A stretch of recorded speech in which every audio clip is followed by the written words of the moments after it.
Good evening and welcome to the Legends edition on KBC Channel 1. I am Fayyaz Qureshi. In tonight's edition of The Living Legends, we continue with the second part of our conversation with veteran athlete, sports administrator and scholar Professor Mike Boit. Our sign language interpreter for tonight's edition is Byron Abuli. But first, a quick look at the highlights for tonight's bulletin.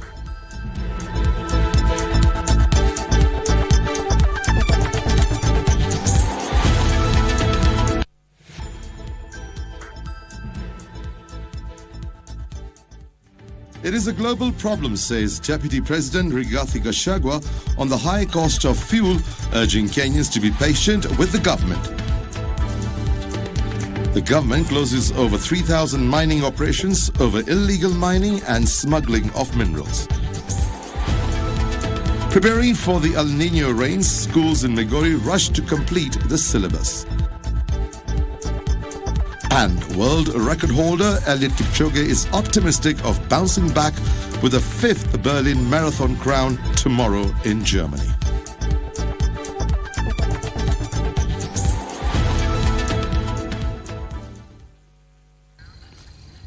Welcome back. Deputy President Rigathi Gachagua has defended the government over the skyrocketing prices of fuel, saying it is a global problem.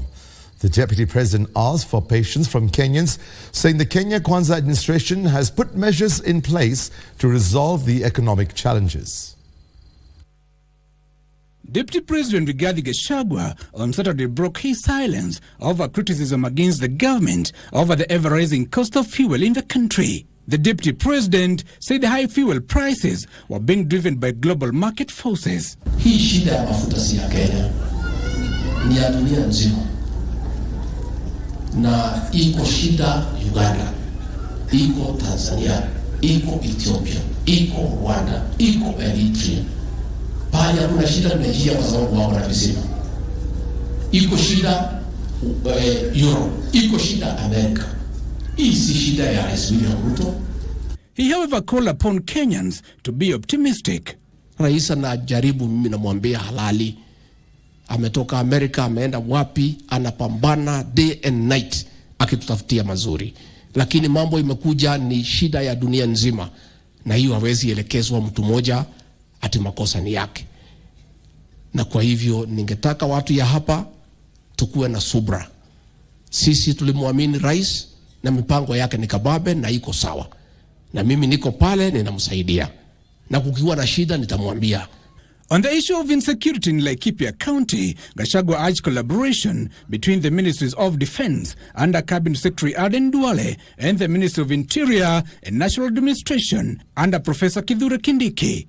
Sisi, Your Excellency, we want just to assure you and the country, working with our colleagues in Interior and other security agencies, that we have an absolute constitutional mandate to protect the sovereignty and territorial integrity of our country.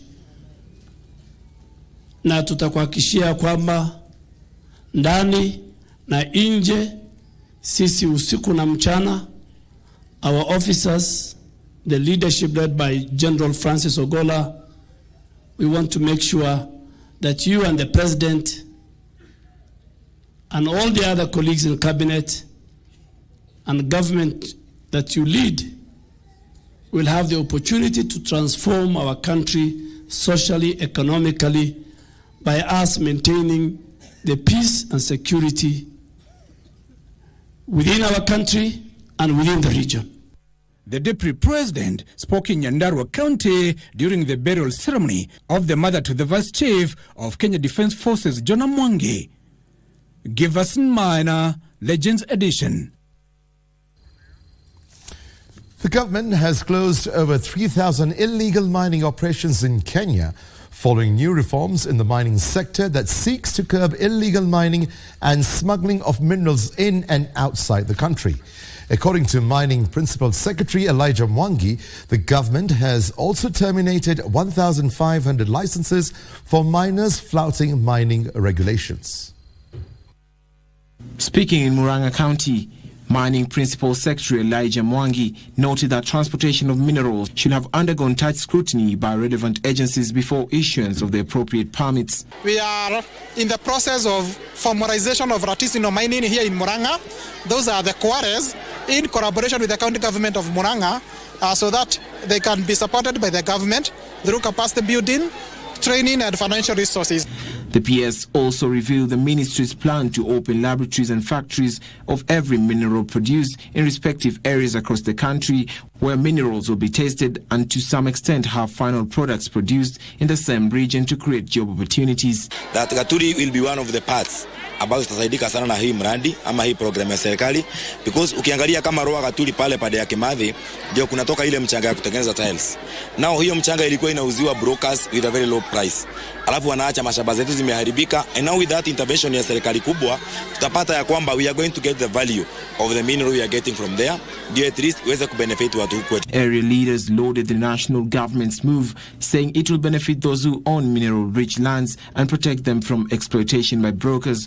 Also in Kakamega County, Ikolomani MP Bernard Shinali has criticized the plans by Shalta Gold companies to relocate over 8,000 families to pave way for mining operations in the area. Addressing a public gathering in Isulu area, Shinali urged the mining company to suspend the plan until an agreement is reached with the residents. I insisted that whatever you are doing, you must establish a laboratory here in Ikolomani so that we know what you are doing. For Legends Edition, I'm Alvin Kaunda. Schools in flood-prone areas in Migori County have begun preparing for the predicted El Nino rains expected between October and December this year. Institutions in Nyora and Kabutu villages in Nyatike are accelerating their syllabuses and sensitizing the public ahead of the rains that normally disrupt learning.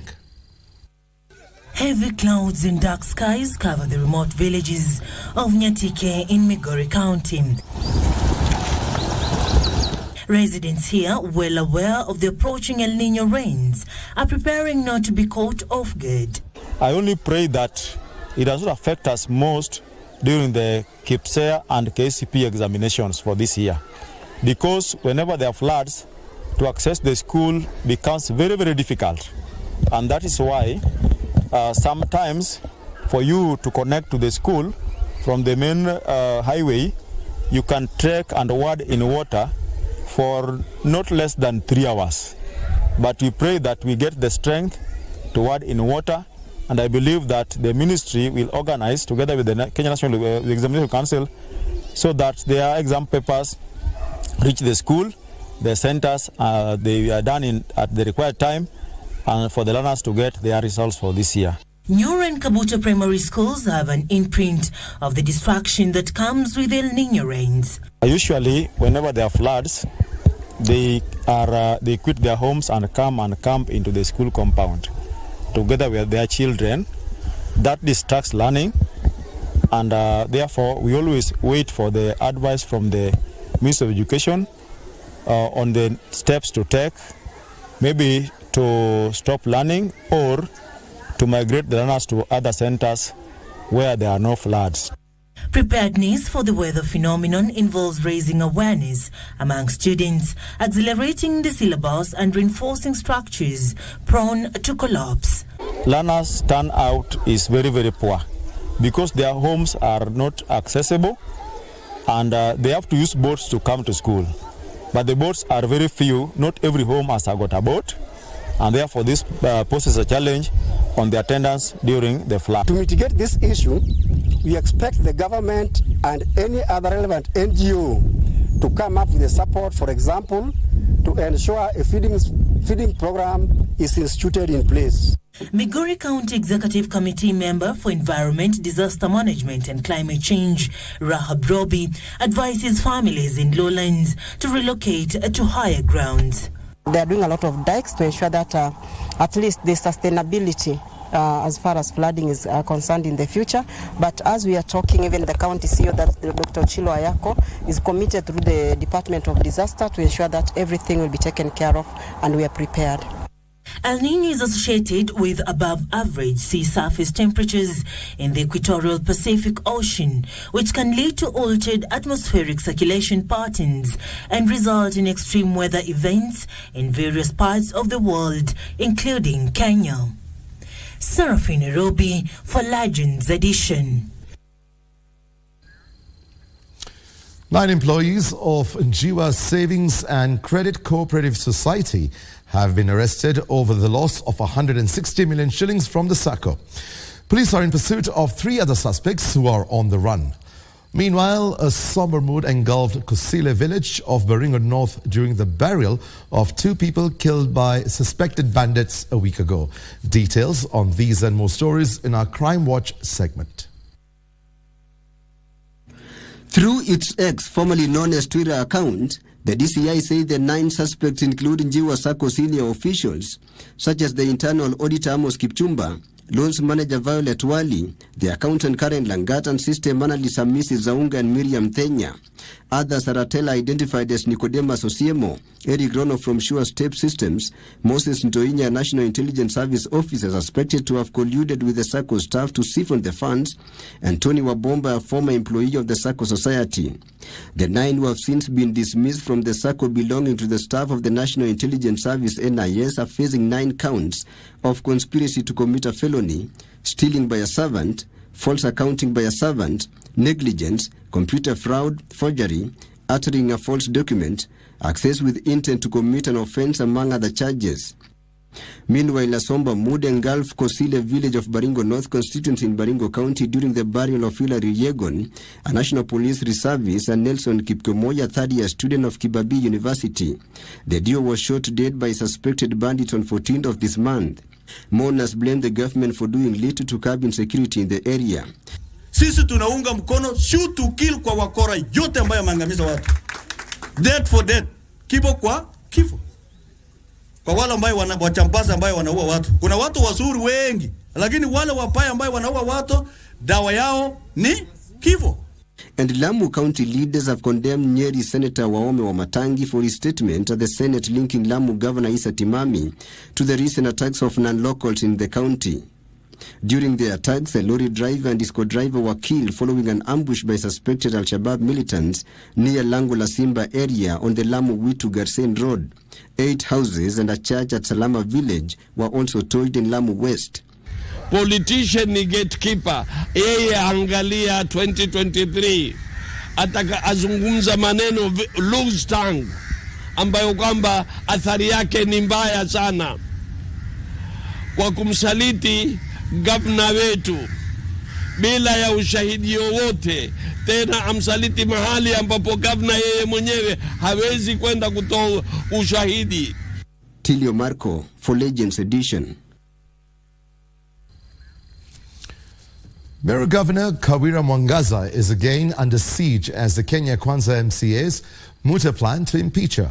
Meru County Assembly Majority Leader Evans Mawira says 27 MCAs have already appended their signatures and will soon table an impeachment motion against the county boss. Elsewhere in Kajiado County, Prime Cabinet Secretary Musalia Mudavadi has vowed that the Kenya Kwanza administration will work with all elected leaders regardless of their political affiliations.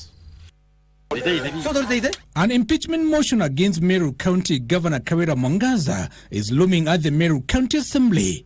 We have resolved to start a fresh impeachment motion to the Governor of Meru, one Honorable Bishop Kawira Mwangaza, and we have already appended our signatures, the 27 of us who form or comprise the Kenya Kwanza caucus in the County Assembly.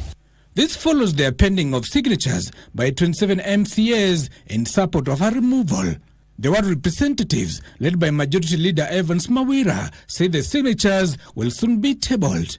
Tunaamini hakuna siku itafika turaumiwe kama MCAs wa Meru kwamba tunachukia Gavana Kawira Mwangaza. Hakuna chuki.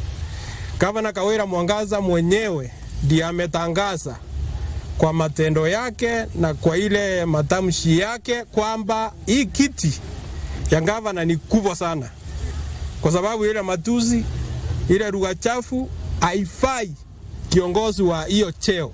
Still in Meru County, National Council Churches of Kenya leaders, led by their chairman Justus Bundi, urged political leaders to desist from unhealthy and violent politics and embrace dialogue in resolving their political differences. We call upon Our Excellency,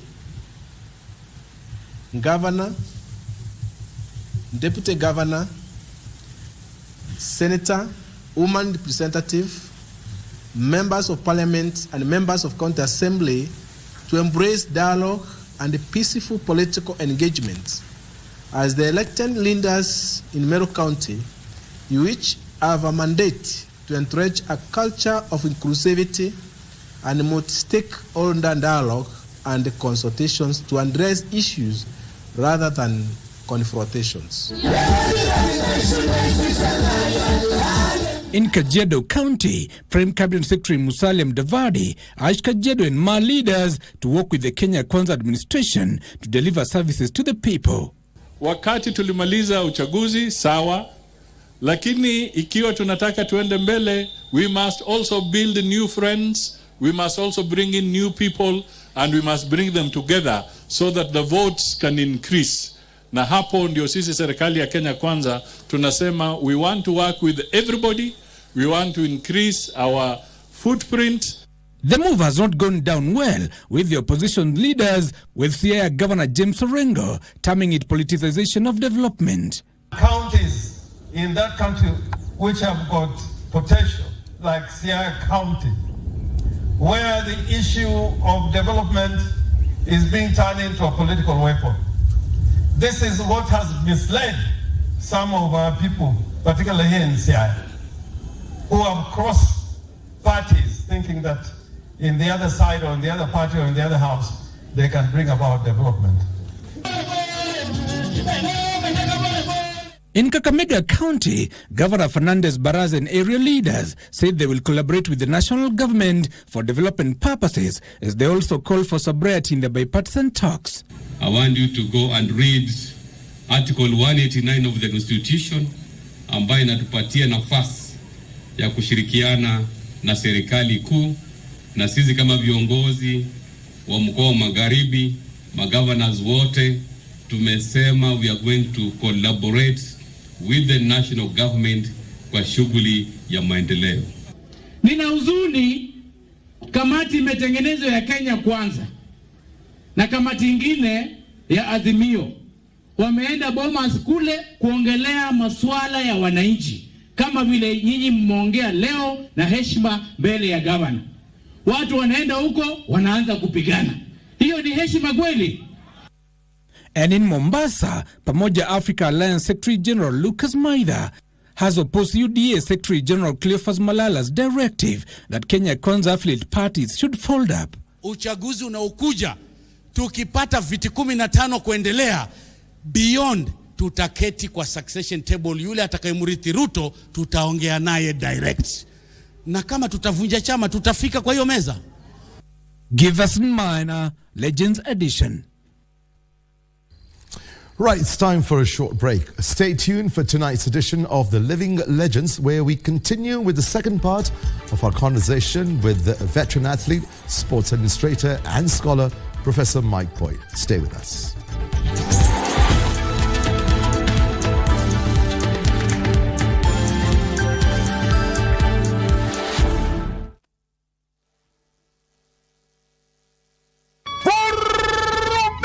Na Lucky Game ikiwa ni ngurumo ya pikipiki sasa inaelekea mitaani. Ikiwa mshindi wetu wa leo wa pikipiki ni Joseph Kamau. Delivery tutaifanya.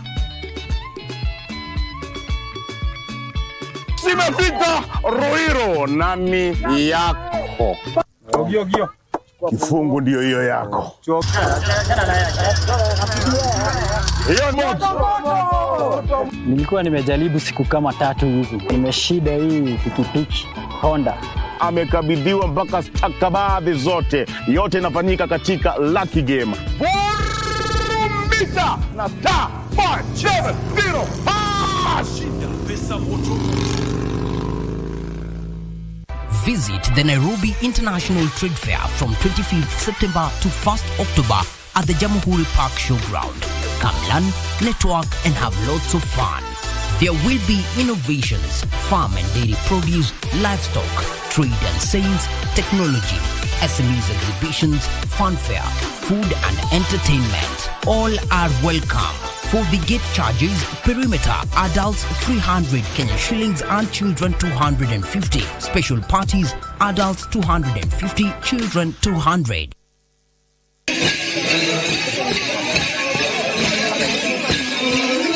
County Government of Turkana welcomes you to the Ehale Center in Lodwar Town for the 7th edition of the Turkana Cultural and Tourism Festival. From 12th to the 14th of October 2023.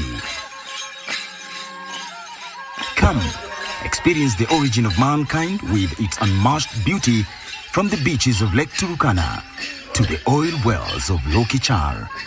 Live on Channel 1, Radio Taifa and KBC Turkana Service. Haya. Kwa nini tuandike na mate ilhali wino upo? Karibu kwenye kipindi Sanaa ya Kiswahili. Bado safari ni ndefu. Wasafiri tusichoke. Watu hawaelewani. Mgonjwa hupata tiba. Mdaku hupata nini? Na tuzijenge barabara, tupanue nchi yetu. Wizara ya Vijana, masuala ya jinsia watatueleza kwa kina. Serikali haijawekeza vya kutosha kwa vijana wetu. Na vijana hawa linalowazuia tu ni uzembe wao, kumaanisha serikali imewatengea nafasi nyingi sana. Hivi kwamba wazee wameweka katika ofisi zao na hawataki kutoka. Na bado hata wakipata hata kustaafu watapata pensheni yao, lakini bado hamwangalii vijana. Serikali yetu inaufahamu dhahiri kwamba vijana wana ubunifu usio na kifani.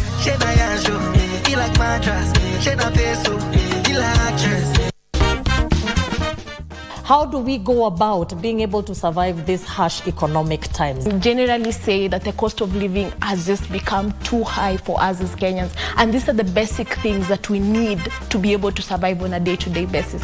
So we really need to look for a way of navigating through that. Try and cut cost of their living standards. Try and cut cost of their rents where they are doing businesses. Which are some of the investments I can get into to help me through tough economic times? You can start a side hustle. The benefits for joining Women in Business Network, our work is to connect you to reach, engage like-minded people.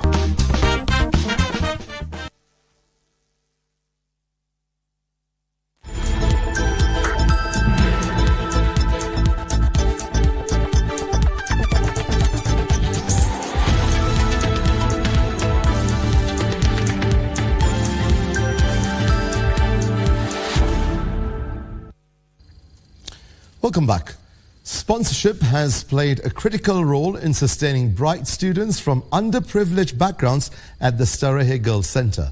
Speaking in Kiambu County during celebrations to mark 18 years of the school's existence and honoring the founding trustees, Chief Justice Martha Koome lauded the spirit of caring for the needy that has seen hundreds of girls get education.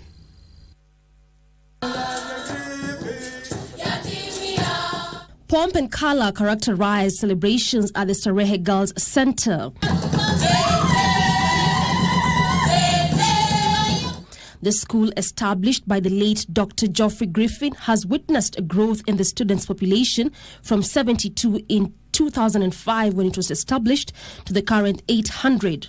They have been devoted and selfless in giving back to society. They did not do it because they had the means or wanted any recognition, but because they believed in girls' education and its potential to transform families and communities. As many as 70% of the girls would probably not have been in the school if it wasn't for the full scholarship they got from various sponsors. And we're so happy that today they're seeing 800 girls. These girls are not ordinary girls. They come from the most ordinary and most difficult circumstances, but they are stars for Kenya.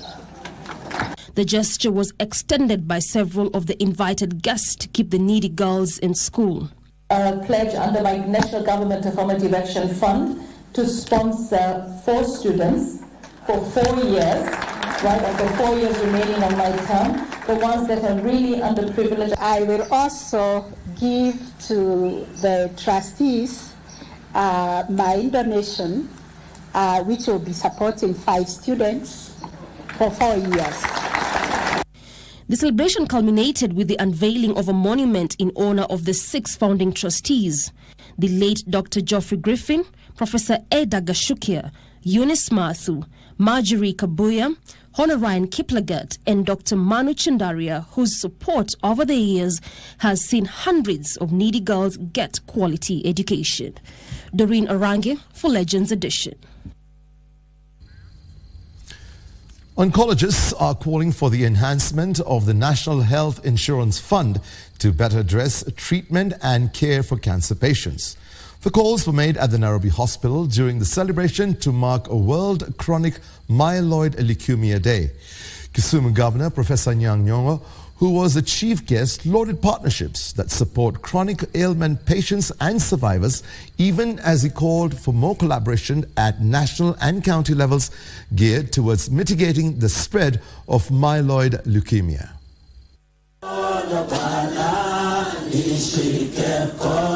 Kenya joined the rest of the world in marking World Chronic Myeloid Leukemia Day amidst a fresh push to have the National Health Insurance Fund enhanced to cover more treatment and care for cancer patients. Chronic myeloid leukemia is a type of cancer that starts in a certain blood-forming cells of the bone marrow. I'm waiting for the day when we shall sit down around the table and say, ladies and gentlemen, what the kind of program do we need in this country to deal with the cancer issue effectively? Not just for policies which are implemented without full consideration about the problem, but policies which are implemented when all people in that space are discussed with, to make proposals on how the problem can be solved. National Hospital Insurance Fund can do more than what it is doing right now. It can go far. If this information is passed, let it be taken seriously by the policymakers that this is a serious and it should be incorporated in our law, especially when it comes to payments of the bills.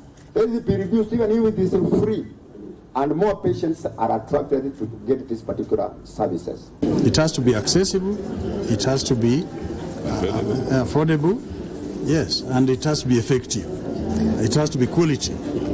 At the Anderson Center in Nairobi Hospital, leukemia and gastrointestinal stromal tumor patients have for the last 13 years benefited from treatment and emotional and psychosocial support free of charge. This is courtesy of the partnership between the hospital and the Marks Foundation through the Hands of Kenya community-based organization, among others. We have seen patients here who have visited us today who have been on treatment for 15 years. And when you look at them, they don't look anything like cancer. But this medicine is also not cheap. For someone to consume this medicine for a month, were it not for the program, they will have to pay 300,000 shillings. Over 2,000 patients have benefited from the initiative and some have fully recovered. Their hope is for more awareness and advocacy of issues related to cancer. I was almost in the third stage, so I was given 3 months to live, but I thank God. After the treatment, the story changed and I survived, and here I am today to tell my story. There is some issues, unaambiwa you can't get baby just because of the circumstance the way it is. After kuambiwa siwezi kupata mtoto, right now I'm a mother and I thank God for that. A similar treatment program is being replicated in the counties of Mombasa, Kisumu and Uasin Gishu with the assistance from the Ministry of Health. Even as Kenya joins the rest of the world in marking this Global Day, oncologists insist that early screening and diagnostics are the best preventive measures to ensure that cancer doesn't reach life-threatening stages. Yusufar reporting for the Legends Edition from the Nairobi Hospital, Nairobi County. Well, it's time for another short break. And when we come back, we'll join Topi Liambila with the latest in sports. Stay with us.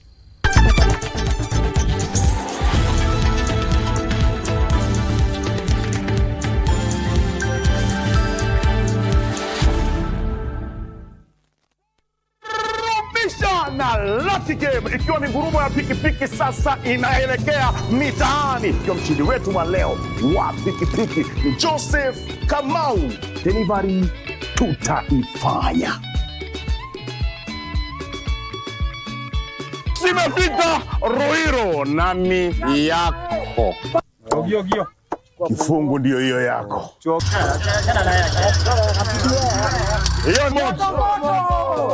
Nilikuwa nimejaribu siku kama 3 hivi. Nimeshida hii pikipiki Honda. Amekabidhiwa mpaka stakabadhi zote. Yote inafanyika katika Lucky Game. Mita na ta 570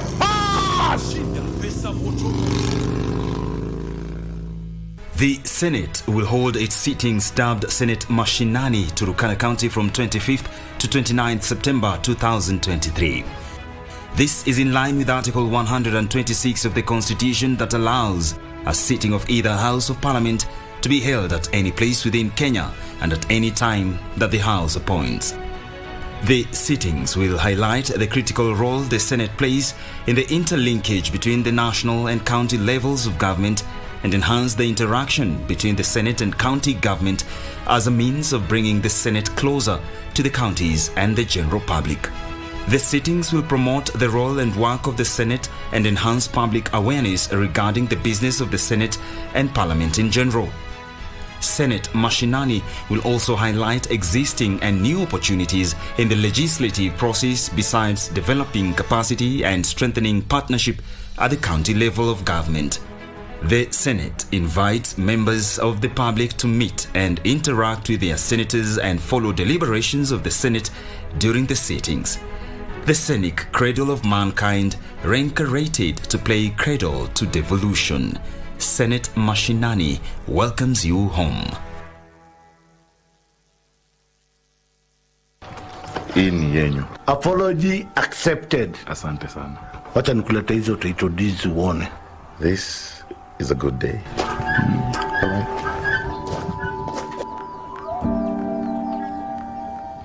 Screw up kutoka bwana yako sana na usiku. Ndio utanielewa, sasa hizo huwezi nielewa. This one is always a victim.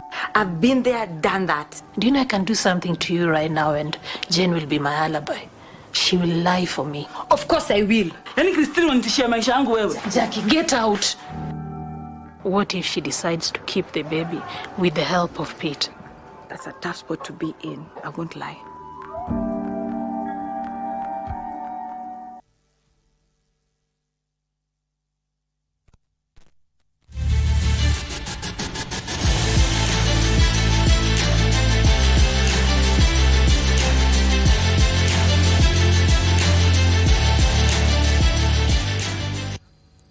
Once again, is good evening and welcome to the sports segment of the Legends edition this Saturday evening.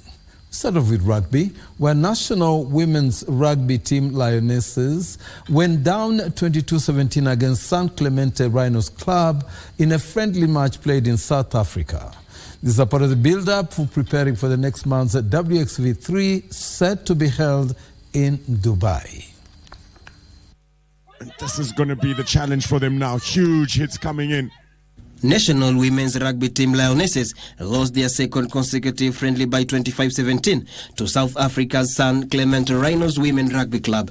The team was beaten 77-12 by South Africa's Springboks in their first friendly match last Saturday. The Lionesses are preparing for the WXV3 tournament set to be held in Dubai next month, where they will face Spain, Kazakhstan and Colombia. The team played the 2 friendly matches minus the Sevens players who are preparing for the Rugby Africa Women's Sevens, which take place on the same weekend as the WXV3 opener. Not one like this. Great as Joe, don't do it. And she'll go all the way here south. Wow. Exactly a sterling weekend for the Kenyan ladies teams, as over in Cameroon, Harambee Starlets head coach Beldin Odemba says his team has not lost hope despite a 1-0 loss to Cameroon in the first leg of the Women's Africa Cup of Nations qualifier match played last night in Douala, Cameroon. The reverse fixture will be played here in Nairobi on Tuesday next week.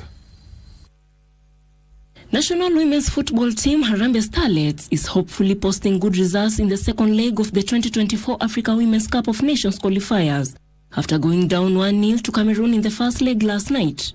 The match was played at Unification Stadium in Douala, Cameroon, where Spain-based defender Eliane Mambalano scored the lone goal in the first half that gave Cameroon the upper hand in the match. The second leg will be played on Tuesday next week at the Nyayo Stadium, with the winner advanced to the second round of the competition. The aggregate winner will face either Gabon or Botswana in the second round, scheduled to be held in November this year. The victor of the second round will secure automatic qualification for the 2024 Africa Women's Cup of Nations, due in Morocco. Joina Bwile, Legends Edition. On football, David Odoyo scored a lone goal as Tusker FC beat Muhoroni Youth 1-0 in a Kenya Premier League match played at the Ruaraka Stadium in Nairobi. In another match, FC Leopards were held to a 2-2 draw by Kenya Police. Tusker FC has leapfrogged Bandari to move to 4th place in the Kenya Premier League standing after beating Muhoroni Youth 1-0 at Ruaraka Stadium. Robert Matano's charges were dominant from the first whistle, but wasted several chances to break deadlock in the first half, which ended a 0-0 draw. The Brewers were, however, stronger in the second half, with David Odoyo scoring only goal in the 69th minute.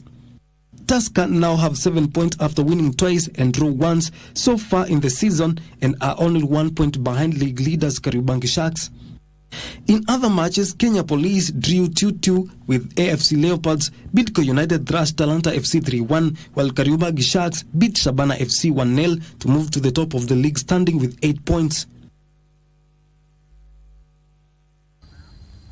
On the runners, Alex Njai clocked 1 hour, 6 minutes and 4 seconds to win the inaugural edition of the Mwea National Reserve Half Marathon that was held today in Makima Ward in Bere South constituency. Meanwhile, Monica Nderito won the women's title after clocking 1 hour, 20 minutes, 36 seconds. Let's take a look. Bansen, Thailand half marathon champion Alex Njai is the winner of the first edition of the Mwea National Reserve half marathon. He clocked 1 hour, 6 minutes and 4 seconds to beat Gerald Maina to the second spot. Ndio ilikuwa ngumu, ilikuwa na watu wengi wametrain, jua ilikuwa kali. Na kulingana na ile mazoezi nimefanya, nimevumilia kwa cabin. Tumeenda kitu 14 kilometers. Tumepata kamulima hapo. Nikakaza kidogo, nikakaa ngumu, ilikuwa chungu. Lakini kulingana na ile mazoezi tumefanya na coach na zile tekniki ametupe, nimejaribu tu kukaza, kuvumilia uchungu na kutumia tu akili. Nikashinda. Monica Nderito won the women's title after clocking 1 hour, 20 minutes and 30 seconds, followed by Pauline Jeru, who timed 1 hour, 27 minutes and 16 seconds.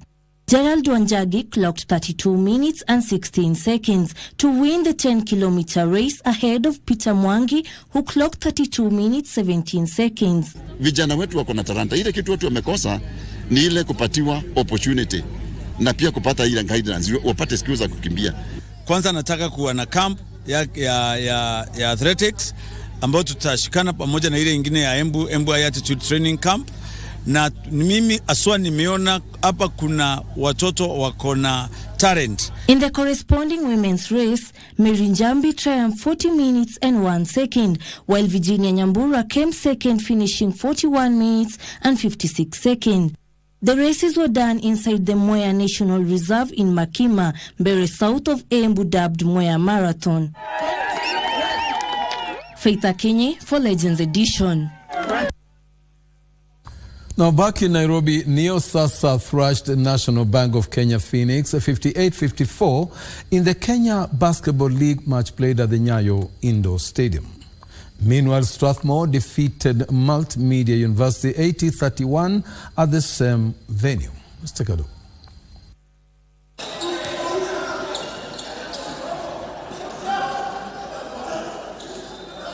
New Sasa defeated National Bank of Kenya Phoenix 58-54 in an entertaining match played at Nyayo Indoor Gymnasium.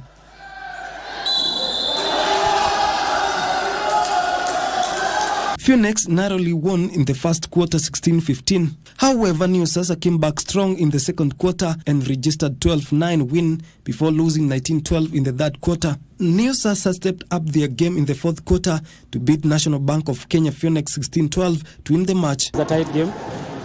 They had us in the first half, but we had to adjust on the defense and stop their transition. I believe we have the right pieces, and the talent is there. So we only need to go back to basics, and that's on training. Game imeenda vile tuli expect. Tulijua atakuja vigumu cause tumetoka ligi ya chini, tuliwapata hapa, so wao wamezoea hii toughness kidogo, so probably tuli expect ikuwe ngumu hivyo, but tutawako on it. Next game tutakaa more strong and harder. Tumeset a target this season, lazima tupande, so lazima regular season ikisha lazima tukue top 5. Meanwhile, Strathmore thrashed Multimedia University 80-31 in a match played at the same venue. Multimedia University won all quarters with the scores of 23-16, 17-11, 19-10, 21-4. King Orimwangi for Legends Edition.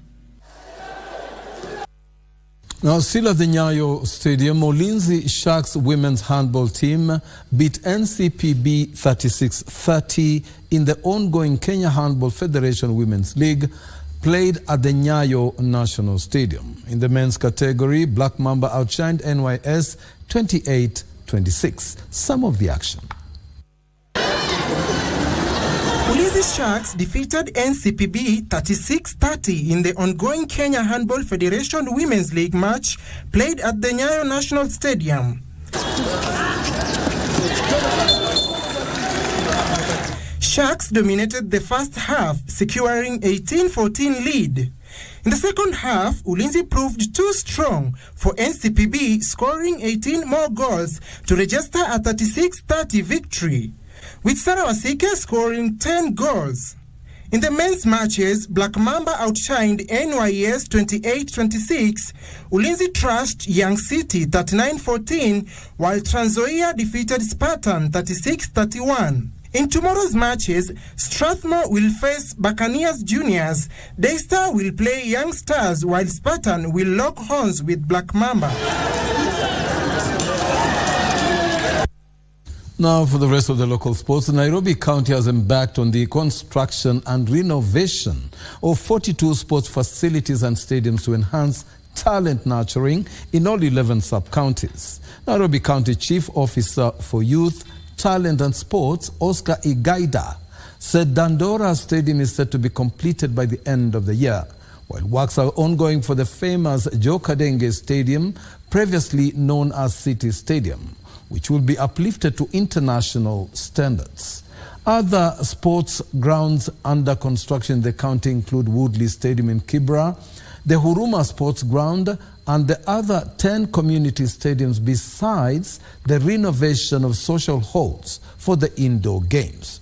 Igaida also revealed the launch of the Sakaja Super Cup, set to be launched next week and will be running until December this year. Issue with the EACC, and the governor personally got involved, and he helped to unlock the stalemate that was there for 3 to 4 years. And construction works are ongoing. We are at 95%. There's just a small bit of the turf that has not been laid, and we believe in the next 2 months or so, Dandora Stadium will be up and running. Joe Kadenge Stadium has historical value to this town, county and to this country. So what the governor has instructed us to do is to make sure that Joe Kadenge meets the international required FIFA standards. And what we are doing, we are going to build it in 3 phases. On the international scene, world record holder, marathon record holder Eliud Kipchoge says he is optimistic he'll overcome his recent form dip and challenge for his 5th Berlin Marathon crown tomorrow in Germany. The 2-time Olympic champion, however, faces stiff competition from countryman Amos Kipruto, who won the 2022 London Marathon. However, Kipruto said he will be competing for personal best rather than his fellow Kenyan. Sheila Chepkirui and Margaret Muriuki will carry Kenya's flag in the women's competition. Chepkirui finished 4th in her World Marathon debut in London in April this year, and she targets to register fastest time tomorrow. The two Kenyan runners will face stiff competition from Ethiopia's Tigis Assefa, who will be aiming for the record once more.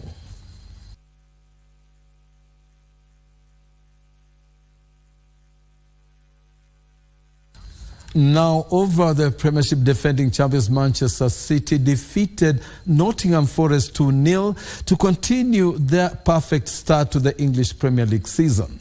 In other matches, Crystal Palace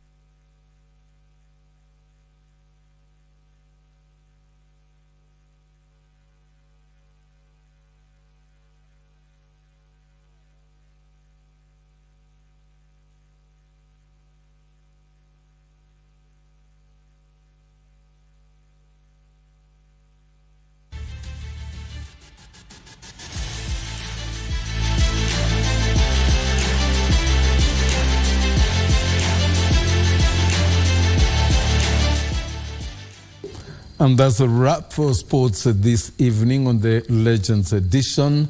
And after this, of course, after the break, we shall go back to the Legends interview, the Living Legends interview with Professor Mike Boit, an Olympian, administrator, and scholar. The first edition the first part was run last Saturday. This is the second part for those of you who are still keen on following the show. And remember, of course, that after all this, we shall have Bridge over Congo for all the Rumba lovers like myself. Remember, put on your dancing shoes to go over to meet Mfumo and Marie-Jose. From me, tonight, it is Topi Liambila saying good night and enjoy your week with KBC Channel 1.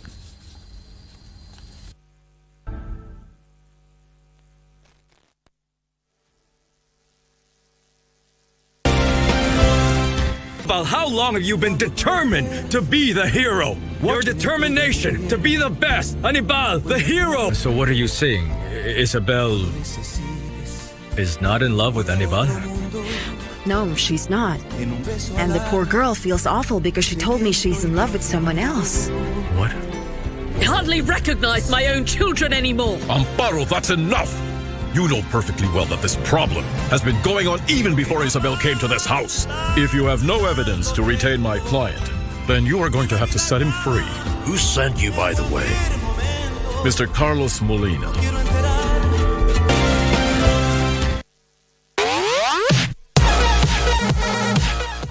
These are the moments we live for every Friday as we catch up with the world of football.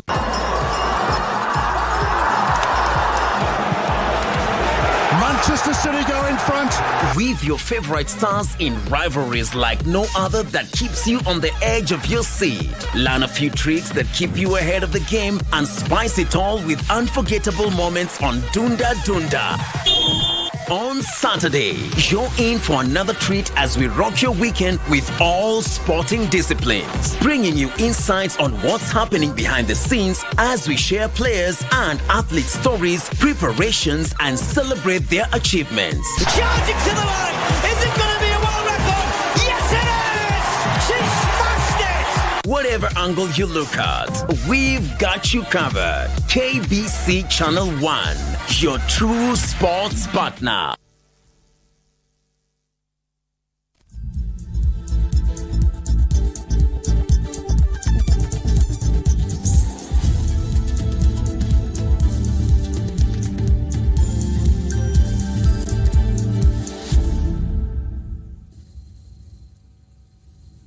Hello and welcome to this edition of The Living Legends. I am Fayyaz Qureshi. In this edition, we get the second part of our conversation with Professor Mike Boit. In the first part, Professor Boit told us about his life as an athlete, his Ivy League education, and a career as a sports administrator. In this interview, he speaks about his current position, education, and a career as a sports administrator. Sorry, we'll have to go back. We'll have to start again, sorry. Yeah, Boit. In the first part, Professor Boit told us about his life as an athlete, his Ivy League education, and a career as a sports administrator.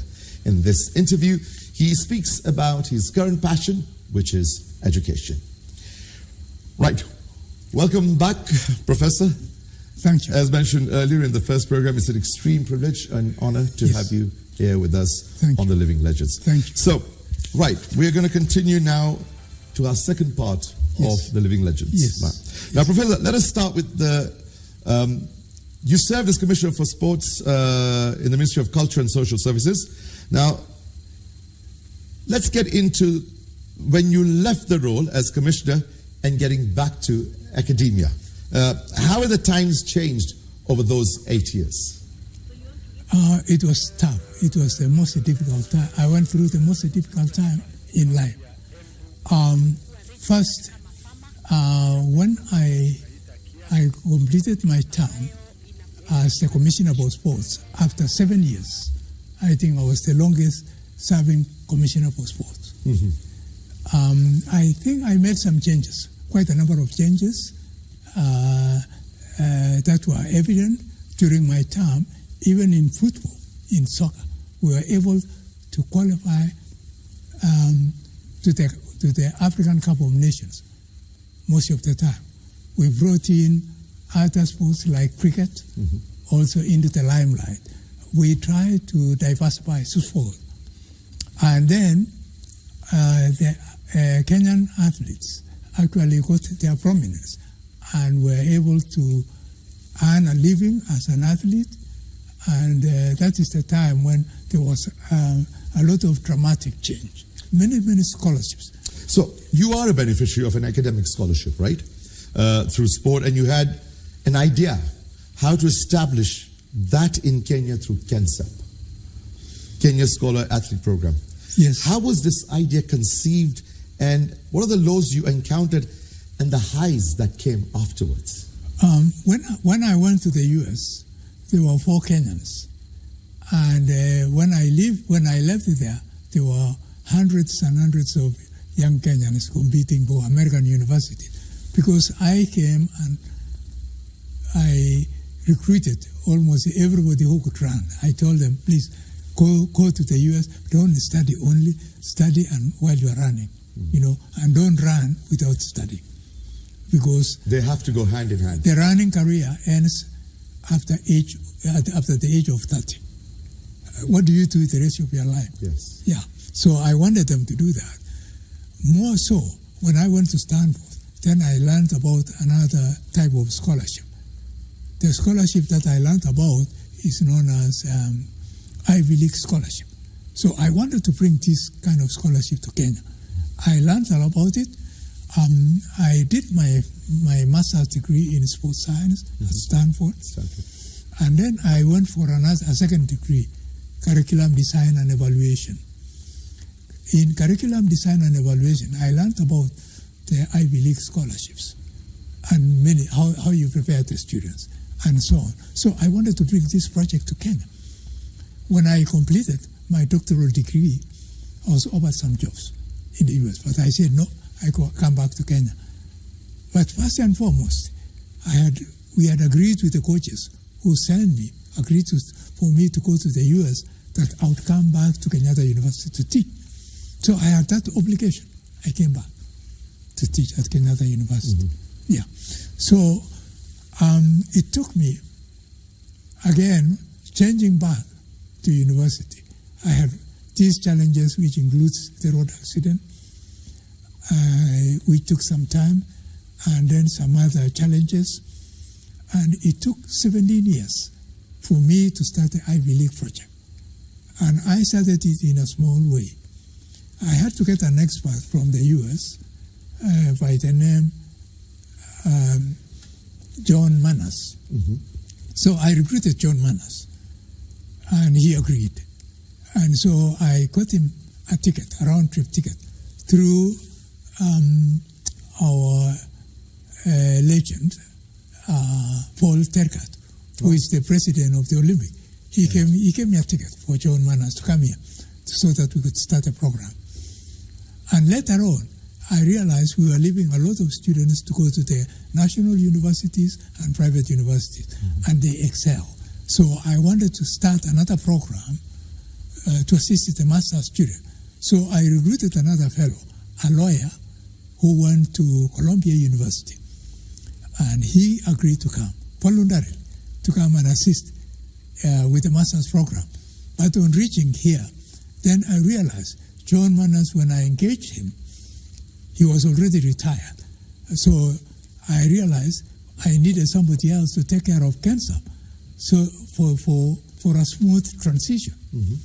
So we convinced now Alan Davidson, the one I had recruited from Columbia University, right, now to work alongside John Manners and to understudy so that he can, for a smooth takeover.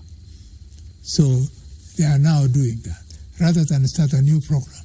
Mm-hmm. Yeah. So that is what now the program has achieved a lot. Well, since the time of Honorable Tom So what Boit, year did this start? in 2004. 2004. Yes. We're in 2023. Up to now. How many students have gone through this program? Because my wife also started another program, so about 400 students have gone through the programs. Fantastic. Now, not only from Kenya, but also from South Sudan, Somalia, Tanzania, Uganda, and Rwanda and Burundi. We have tried to do that because Africans. You're not just thinking Kenya, you're thinking Africa. Yes, because the athletes across Kenya to excel. Across Africa, rather. Sorry. Across Africa. Yeah. Well, I was thinking about the neighbors that they should also get such an opportunity for Africa to develop. We need such an idea, and we've done a little our bit. We are still going on doing it, and it has been remarkable. I think it's extremely honourable, the path you've taken, and how many athletes have benefited with this program. And Quite. Not in terms of athletics, at the same time parallel. It's the education plus, of course, the sports. A combination of two. Let me tell you, it was not easy to start because what I was looking for air students. And a lot of people I talked to said air students are admitted to medical school. In the US, they don't do medical school. They don't go from high school to medical school. They have to do pre-medicine. So they said, no parent is going to allow you, the medical student, to go to the US to do liberal arts. So how did I go around about that? Well, for the students who qualified, we told them to defer for 1 year so that they could go there. If they are not satisfied, they come back. And since 2004, no one has come back. Now, also the people who did not like at first, now they like it. So the success rate is like what, 90+%? They've all excelled? Yes, the graduation rate is so high, you cannot believe it. You cannot believe it. So the success, and that comes as a result of going to Stanford and getting some knowledge about what is going on. Of how to do this. Yes. Like you said, makes you think outside the box. Outside the box, no other professor in this country or probably in the African continent has been able to bring so much scholarship to students like I've done. I must commend you for that. Well done. Now, physical education is being brought into the curriculum as a pathway. What is the right way to implement this? Because sports is diverse. I mean, in athletics, you have a sprinter and a high jumper. In football, you have a goalkeeper and a striker, and more. Now, how do you get this right? Now, there is a lot of misconception. It is the parents. It's coming from the parents to become advisors. And they do things the wrong way. Because the parents say, I don't want my child to do PE. I want the child to study only. That is not good. Because the children must play. The children also, on top of that. So how can we encourage our parents to have a wider horizon, where they encourage the children, of course, to get a good education, but at the same time be involved in sports? Because they should go hand in hand. They should. Yeah. They should. But the parents don't think so. Most people, they don't think so. They think, I want my child to study only. Maybe in the new curriculum, CBC, maybe that element of physical education might come into the limelight again, so that we have a healthy society. First and foremost, we have to be healthy. 100%. Let's hope we head in that direction. Now, as a professor, you're required to do 4 things: teach, research and publication, mentorship, philanthropy. Tell us about each of them. Well, as a professor at Kenyatta University, first and foremost, I teach. I teach my classes. Now, in some institutions like the Ivy League universities, the top core activity is research. Now, if you're not doing any research and you are a member of the faculty and you're not doing any research, they'll send you away and they don't want to see you again on campus. Mm-hmm. So research to them is the top priority. Here we are saying teaching is the top priority. But maybe later on we may go to research as a top priority. The two of them compete. Mm-hmm. Now the third one is to mentor students who are doing masters and PhD. Right. We do that. It is an obligation. That's the third dimension. Now the fourth one is that as a professor, you have to actually show some light, to show to the community where you come from, at least that it is good to be a professor, by kind of giving something back to the society. Yeah. Because you've been educated, this country allocates a lot of resources to education. Now you want to give back something to your country. And as a professor, within your area of expertise, you should start projects, programs, NGOs, anything like that to support the community. So I don't know, but it is something that it is a calling. It's sad if they don't know about this, because it is a calling. You're an extreme pride and honor for us Kenyans at large. Yes. And we salute you. Well done. And let's talk about that little plaque sitting next to you. Well, the award. Well, I have been honored also by the Society for the Advancement of Science. You can take it out so we can show it to the viewers. Yeah.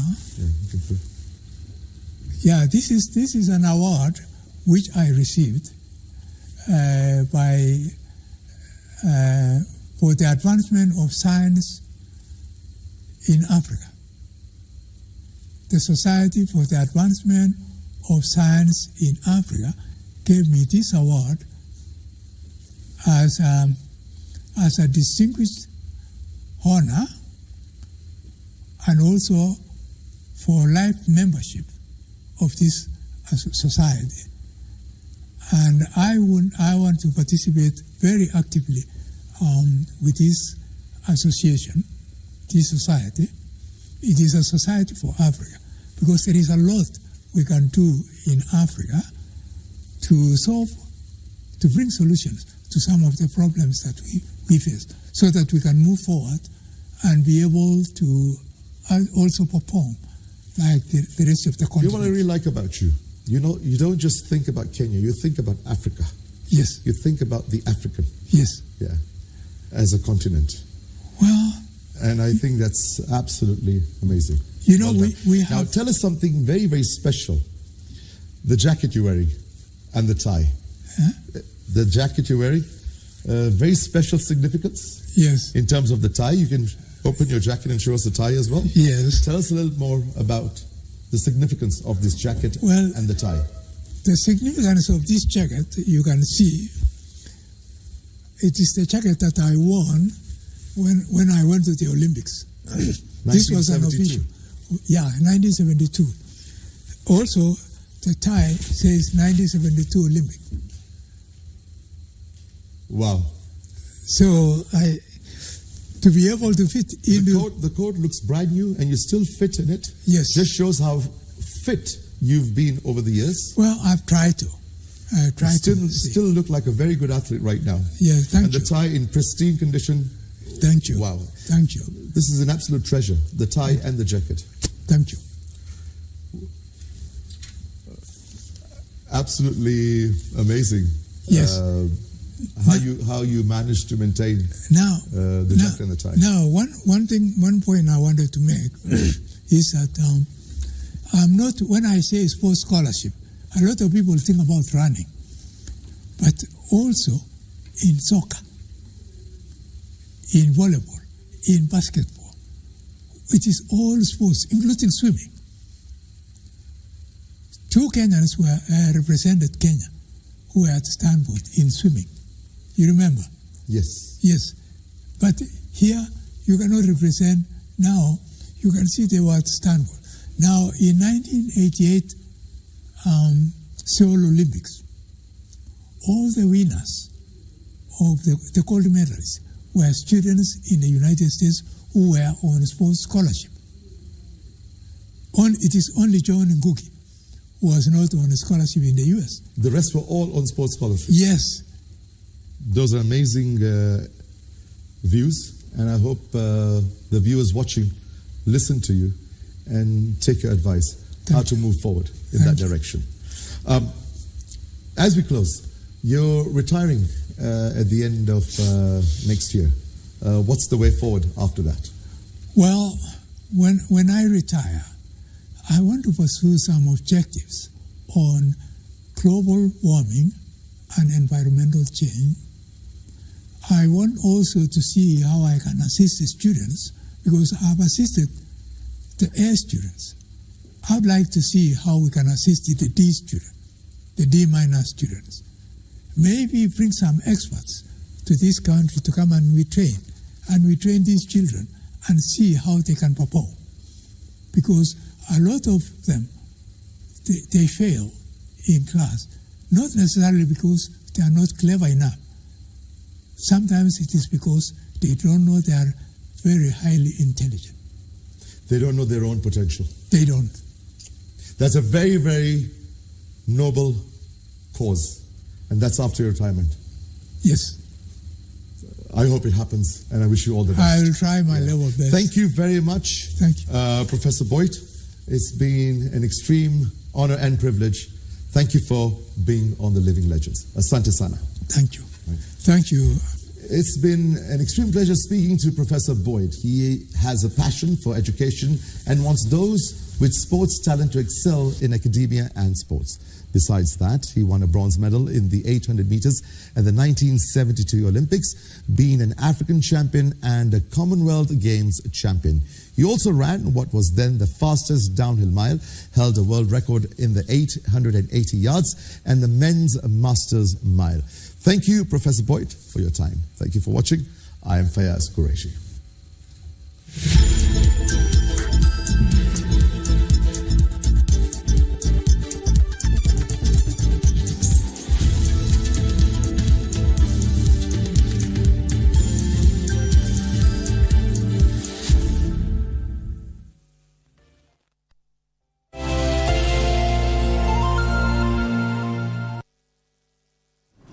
Okay, so you want to register me?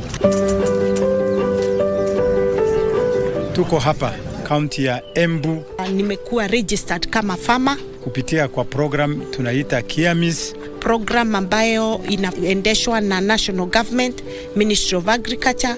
KIAMIS ni Kenya Integrated Agriculture Management Information System, ambapo tumeajiri enumerators ama watu wa kutajirisha wakulima ambayo inaendelea Kenya mzima, so that tuweze kufanya mpango mzuri ya kusaidia ukulima katika nchi ya Kenya.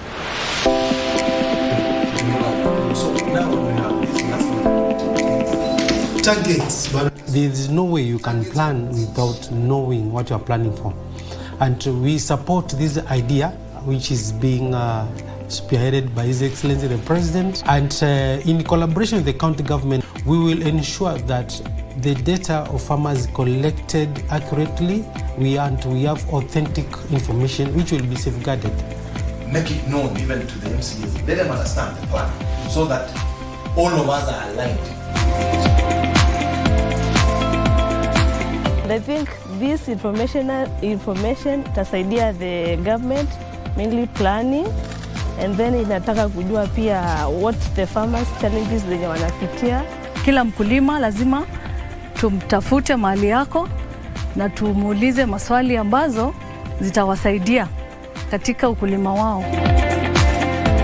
In Mongolia, I have 5 enumerators, total of 32 enumerators. The exercise has been running for at least 1 week, 2 weeks now. And we have been able to register a total of around 2,000 farmers plus. Kazi yangu ni kutembea na watu wa agriculture, kuchukua sensa ya wakulima. So nipatie eka moja, alafu unapanda nini ingine? Kunde na yaani tunapelekeza vitu for planning, tunatarajia kwa tutapata vitu vizuri. Yaani tutapata better results zenye zinaweza saidia kilimo yetu kaenda mbali. Mimi exercise nimeunga mkono. Kwa sababu uwezi ukafanyia watu kitu na ujui idadi yao na hata ujui hapo pale wanapokaa. Mimi ningesema iko upande wa government wamejaribu sana. We are doing data driven digital agriculture. That means with this kind of data we'll be making the right decisions without any guesswork.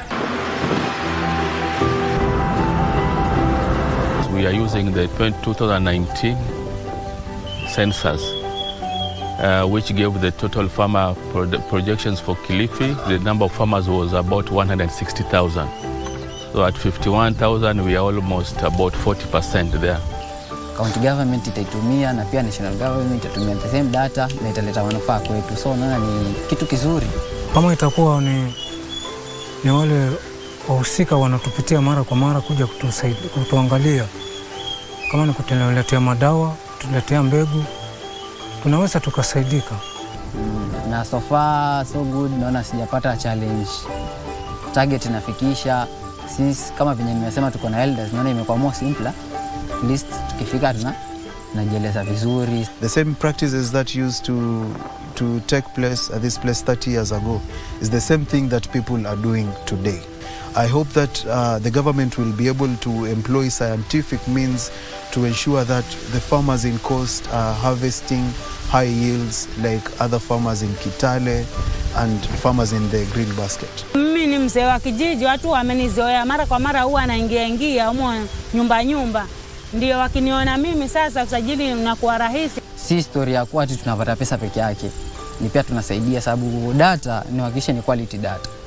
Data yenye ni sahihi na unayosajili kulingana na chenye mambo na mkulima mwenyewe.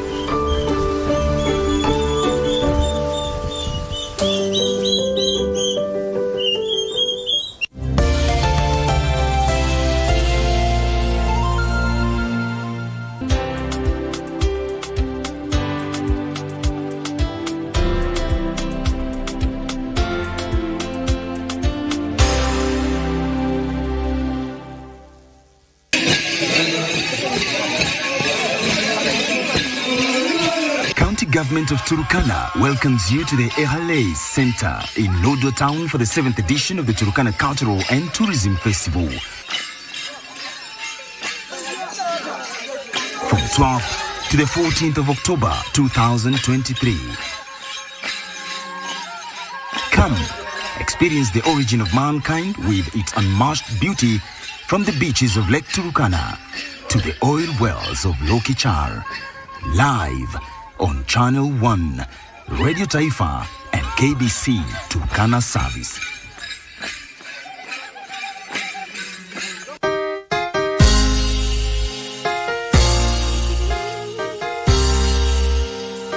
In the name of Jesus Christ, Mungu anatarajia ukanyange hatua mbele.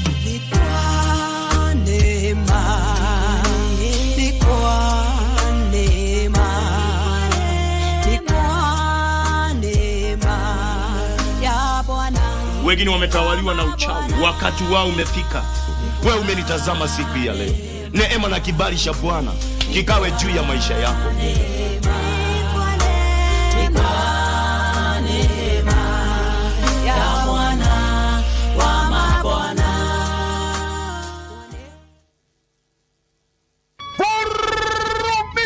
Na Lucky Game ikiwa ni ngurumo ya pikipiki sasa inaelekea mitaani. Ikiwa mshindi wetu wa leo wa pikipiki ni Joseph Kamau. Delivery tutaifanya. Zimefika Ruiru, nani yako? Ogio. Kifungu ndio hiyo yako. Hiyo moto. Nilikuwa nimejaribu siku kama 3 hivi. Nimeshida hii pikipiki Honda.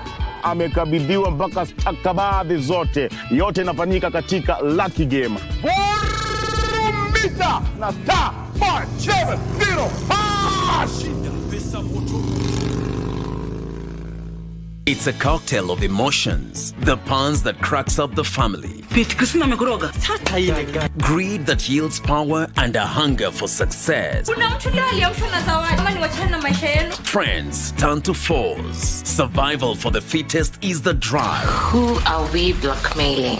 But nothing beats the feud in a family where one disappears and another fights for the crown. It was not supposed to go this far. It's the desire to succeed that keeps us going, the deception that keeps us digging, and the laughter pill that keeps us living.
Kisombe. Hivyo ndivyo tunaingia katika your living room mara hiyo kwa mpigo sana. Tunajua the day has been busy. Tulikuwa tunatarajia El Nino Nairobi, bado haijafika, lakini naambiwa maeneo ya Kisii Western Province mvua inachapa kuchapa sana. How else to start a show without Generation Bercy? Bercy ni ukumbi fulani kule Ufaransa ambapo kama wewe ni mwanamuziki wa rumba haujaenda Bercy, haujaenda Zenith, haujaenda Olympia, ndugu yangu hujafika kiwango. You are not a musician at that time. Everybody went to Bercy, yes. Everybody went to Zenith, everybody went to Olympia. So this group, zile kofia inaitwa Generation Bercy. Hawa ni wakina Fally, wakina Montana Kamenga, they were recruited specifically because at that time Koffi Olomide alikuwa amepata kandarasi, alikuwa amestia sahihi kandarasi ya kwenda kuperform Bercy in France. Wow. And this information, the person who was in charge of recruiting these young boys for the purpose of going to Bercy was none other than Koffi Olomide's manager at that time, my good friend Charlie Kadima, who is watching us direct in Kinshasa City. Nimemtumia link. Welcome to Bridge Over Congo, right on KBC Channel 1. This is where they're teaching about rumba meets music. The rumba teaching and referral program. Live. Welcome to the show. My name is Winnie Marie-Jose, and of course, I can promise you that we're going to be having a fantastic show, because the songs that we are going to be playing you, the kind of talks we're going to be having is definitely going to keep you glued and very enlightened. Karibu sana, we have a DJ on the set. And but then before I go there, yes, you have not mentioned that this is the particular song and actually the particular album that got Koffi Olomide to win 4 trophies in the awards of Kora Awards, by the way. And that's when he changed his name from Mopao Mokonzi to Kadre Koraman. Yes, that's Kadre.